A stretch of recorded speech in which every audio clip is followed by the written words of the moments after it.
In 1978, the best high rope walker, Karl Wallender, fell off a wire he was walking with great faith, and from the height of 100 feet he died. Years later, in December 2017, another man, Freddie Nock, walked between two peaks at 3,280 feet above the ground, higher than Burj Khalifa building, walking for 39 minutes to cross the peaks.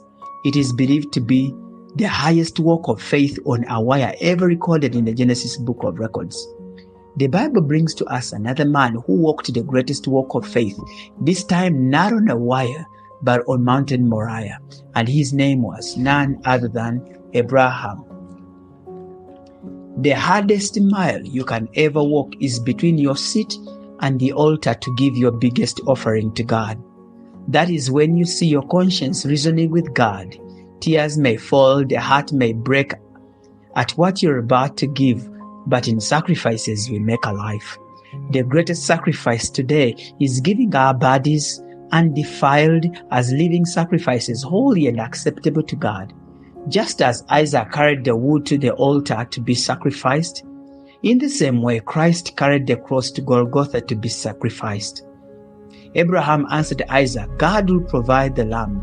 Have you come to that place of submitting your will to the will of God? You and I get stuck at crossroads in life at some time. Do we recognize God's provision that He will provide? Sometimes my bills are bigger than my incomes, but God will provide. I stopped living in the future and worrying over tomorrow's cares. I live one day at a time, trusting God to provide, and He has done it always. Genesis 22 serves as a powerful example of faith being tested and refined through trials. We are not told how Abraham grabbed Isaac to tie him, who was about 12 years. Was it willfully or forcefully? We leave that to the scholars, but the Bible says in verse 10, then he reached out his hand and took the knife to slay his son.